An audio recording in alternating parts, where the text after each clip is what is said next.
शहरात वारंवार होणाऱ्या झाडांच्या पडझडीच्या घटनांकडे महापालिका प्रशासनाचे लक्ष वेधण्यासाठी समाजसेवक संगम डोंगरे यांनी आज ठाणे महानगरपालिका भवनासमोर अनोखे आंदोलन केले।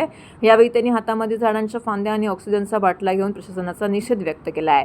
संगम डोंगरे यांनी शहरातील झाडांची होत असलेली पडझड, वृक्ष संवर्धनाकडे होणारे दुर्लक्ष, त्यासाठी जबाबदार अधिकाऱ्यांवरती कारवाई करण्याची मागणी केली आहे। तसेच संबंधित अधिकाऱ्यांना बडतर्फ करण्यात यावे अशी मागणीही त्यांनी केली आहे।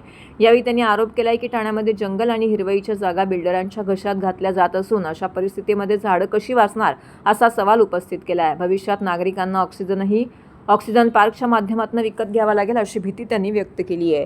या आंदोलनामुळे महापालिका प्रशासनाने शहरातील वृक्ष संवर्धन, धोकादायक झाडांची देखभाल आणि पर्यावरण संरक्षणाबाबत तातडीने प्रभावी उपाययोजना कराव्यात अशी मागणी करण्यात आली आहे। गेल्या 4 दिवसामध्ये 170 झाडं जी आहेत ही पडलेली आहेत का पाडलेले ते माहिती नाहीत, ठीक आहे। पण आता हे जे यांच्या झाडाची जबाबदारी जी आहे ह्या केदार पाटील याला दिलेलं आहे। केदार पाटील एक भ्रष्ट अधिकारी आहे आणि तुम्हाला अजून एक सांगायची गोष्ट अशी आहे की केदार पाटीलची मिसेस ही स्वतः ठेकेदार आहे आणि वृक्ष प्राधिकरणचे ते ठेके घेते अशी आम्हाला जी प्राथमिक माहिती मिळाली आहे। आम्ही काल सन्माननीय आयुक्तांना भेटलो, आयुक्त साहेबांना सांगितलं, साहेब म्हणलं केदार पाटील जे आहेत हे भ्रष्ट अधिकारी आहेत आणि तुम्ही त्यांच्या हातात जबाबदारी दिले।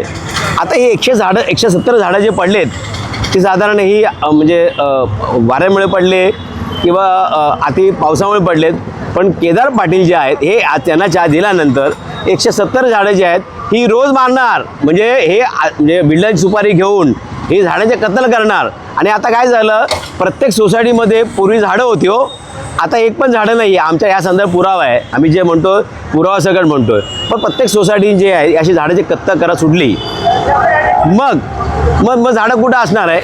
आमचे माननीय सन्माननीय आयुक्तांना मी अशीही मागणी केलेली आहे की तुम्ही जे आता एखादी नवीन सोसायटी जेव्हा तिची पुनर्विकास होते तर हे काय करतात, तात्पुरती टेम्पोररी झाडं दाखवतात आणि ओसी घेतात, पण तसं बघितलं झाडं लावत नाही आहे। माझा स्पष्ट आयुक्तांची मागणी आहे की तुम्ही ही जी ओसी देताय ना, तुम्ही टेम्पररी द्या आणि मग तुम्ही 3 वर्षानंतर ती झाडं मोठी झाली का बघून मग तुम्ही त्यांना ओसी द्या। त्यात काय होईल, ही झाडं पण आहेत ना, ही झाडं पण वाढली जातील आणि या ठाणे शहरात प्रत्येकाला ऑक्सिजन मिळेल। आता काय झालं, प्रदूषण नियमाचा जे महाराष्ट्र बोर्ड जे आहे, ठाणे महानगरपालिका, त्यांचा अहवाल असा आहे की ह्या वातावरणात म्हणजे नागरिक राहू शकत नाही, म्हणजे असं त्यांनी वातावरण अहवालामध्ये नमूद केलेलं आहे। मग आणि आता ह्या तसे चोराच्या हातात तुम्ही कुऱ्हाडी दिली तर तो कुऱ्हाड चालवतच जाणार ना, तो कुऱ्हाड चालवणारा बिल्डरकडनं पैसे घेणार आणि सर्वसामान्य नागरिकांना ऑक्सिजनमधून वंचित ठेवतात। मी तर काही व्हिडिओमध्ये मी काही ते शॉर्ट रील बघितला, त्या रीलमध्ये असंच दिसतं आहे की माननीय सन्माननीय मुख्यमंत्री, माजी मुख्यमंत्री, आताचे उपमुख्यमंत्री ते स्वतः म्हणते याला सस्पेंड करा। मग काय झालं, मला एवढंच म्हणायचं, सन्माननीय जे आज एकनाथ शिंदे साहेब जे हे महापालिकेचे या ठाण्याचे पालकमंत्री आहेत आणि गेले महापालिकेचे जे कारभार तेच हाकतायत आणि मग त्यांच्याच आदेशाला केला टोपली दाखवत असेल तर सर्वसामान्य माणसाचं काय आहे। आणि एकंदरीत ह्या जर प्रकार आणि मला काय देहरादूनसारखी महानगरपालिका जी आहे ही ज्या ठिकाणी राबवते, म्हणजे त्या महापालिका बजेट नाही आहे, त्या महापालिका ज्या आहे त्या अशा प्रकारे राबवते। कुठे गेलं हे बघा, देहरादूनचं प्रपोजर आहे बघा, मग ते लावून ते झाडं दाखवतात। आपली महानगरपालिका जगवत नाही आहे, आपली महापालिका सर्वीकडे काँक्रीटीकरण चालू आहे आणि काँक्रीटीकरणाच्या मध्ये त्यांनी कुठलं स्पेस ठेवलं पाहिजे, त्या ठिकाणी फक्त मातीच पाहिजे आणि त्या मातीमध्ये झाडं लावली गेली पाहिजे आणि या झाडांना मुळांपर्यंत पाणी पोचलं पाहिजे, ऑक्सिजन पोचलं पाहिजे, अशा प्रकारे केलं पाहिजे। आता काय झालं, प्रत्येक काही ठिकाणी दुकानदार जे आहेत आमच्या गोखले नौपाडामध्ये असे काही दुकानदार आहेत, त्यांना मध्ये झाड नको आहे, मग काही दिवसानंतर मग ते झाड इंजेक्शन मारलं जातं किंवा मग काही ॲड एजन्सी आहेत त्यांच्यामध्ये आलं का ते इंजेक्शन देत आहेत।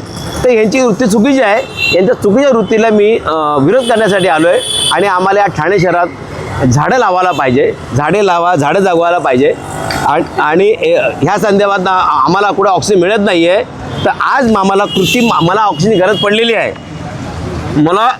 मला कृत्रिम ऑक्सिजनची गरज पडलेली आहे, ऐकलं, इतरांना पडू नये यासाठी आम्ही बघा हे जे आहे ना, हे सिलेंडरचं गॅस, हे भरलेलं ऑक्सिजन गॅस जे आहे ते आम्ही आणलेलं आहे, जेणेकरून महापालिकेचे डोळे उघडतील, सन्माननीय आयुक्ताचे जागे होतील आणि इकडचे पालकमंत्री जे आहेत, सन्माननीय मुख्यमंत्री, उपमुख्यमंत्री त्यांना जागेल आणि ठाणे शहरामध्ये सर्वीकडे जागोजागी झाडं लावली जातील आणि ठाणेकरांना व्यवस्थित ऑक्सिजन मिळेल अशी मी त्यांच्याकडे आशा बाळगतो. अन्यथा नाही गेलं तर हा सिलेंडर गॅस जो आहे माननीय सन्माननीय आयुक्तांना लावल्याशिवाय राहणार नाही.